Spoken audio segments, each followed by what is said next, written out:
जय श्री जयचंद जी पाटनी एलोरा से नमोस्तु निवेदित करती हुई कह रहे हैं, गुरुदेव महाराज जी, चौका लगवाने की बात करो तो बहु बेटियां बहाने बनाती हैं, पर किसी किटी पार्टी, नया वर्जन है उसका, भिसी पार्टी के लिए एक पैर पर तैयार रहती हैं। अच्छे से अच्छे पदार्थ बना करके नए डेकोरेशन के साथ नई कल्पना लेकर के, तो महाराज जी मैं पूछना यह चाहती हूँ कि इन बहु बेटियों को संस्कृति की ओर कैसे लाएं। बहु बेटियाँ आज आहारचर्या, पड़गहन आदि नहीं समझ पाते हैं, तो उनको हम कैसे समझाएं? ऐसे में तो आने वाले अगले 10-20 साल में तो फिर लोग एकदम जीरो हो जाएंगे।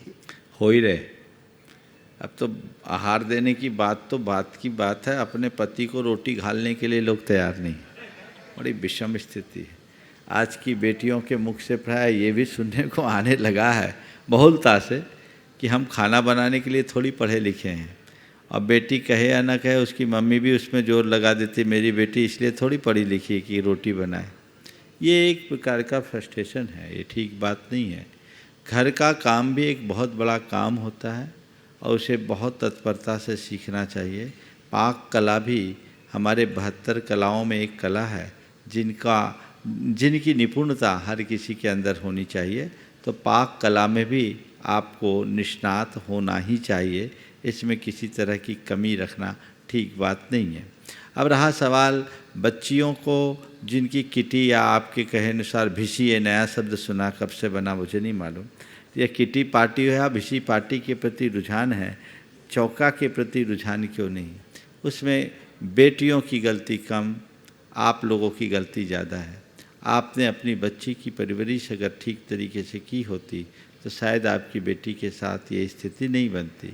मैं सभी माँओं से कहूँगा कि वो खुद एक श्राविका का आचरण करें, एक श्रावक बने, एक आदर्श गृहिणी बने और अपने बच्चों को सिखाए कि हमारा मनुष्य जीवन कैसे सफल होगा।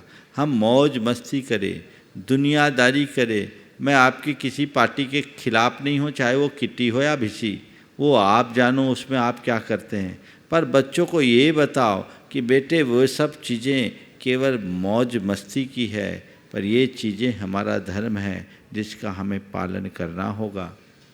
हम अपने आप को इतना सक्षम बना ले कि कभी भी आहार दान का शुभ अवसर मिले तो हमें किसी के ऊपर डिपेंड नहीं होना पड़े।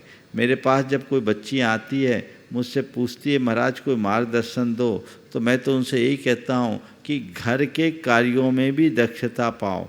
तुम्हारे पास इतना अच्छा स्किल है, तुम पढ़े लिखे हो, बहुत अच्छी बात है, लेकिन घर के कार्य में भी दक्षता और निपुणता होनी चाहिए, उसमें भी मास्टरी होनी चाहिए, एकदम एक्सपर्टीज होना चाहिए कि हाँ मेरे पास ये कला है। और मैं उनको एक वाक्य कहता हूँ कि तुम अपने आप को इतना निष्णात बना लो कि दुनिया के किसी कोने में हो और वहाँ अचानक तुम्हारे पास किसी की खबर आए कि आज तुम्हारे यहाँ अमुक व्रती भाई बहन आ रहे हैं, उनका भोजन कराना है, तो तुम खुशी से नाच उठो कि आज मेरा कितना सौभाग्य है कि मैं आज आहार दान देने का सौभाग्य पा रही हूँ। तुम्हारे हाथ पांव ढीले ना पड़े, तब श्रावक धर्म पलेगा। और ये ज्ञान प्रारंभ से होना चाहिए। अब बच्चियों की बात क्या, बड़े बड़ी महिलाओं को भी नहीं आता। एक दूसरे के चौके में जाके दे भर देते हैं, अपना कुछ करना ही नहीं आता। और कहीं बात आती है तो हाथ पांव फूलने लगते, क्या करे, क्योंकि आपने कभी ऐसा अभ्यास नहीं किया। और इसके लिए एक और उपाय है, बचपन से ही गुरुओं के संपर्क में रहो।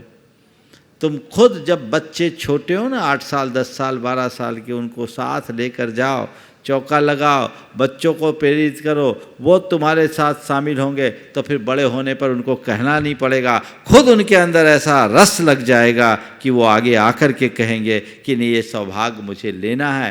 तभी धर्म पलेगा, तभी संस्कृति आगे बढ़ेगी और कोई दूसरा रास्ता नहीं।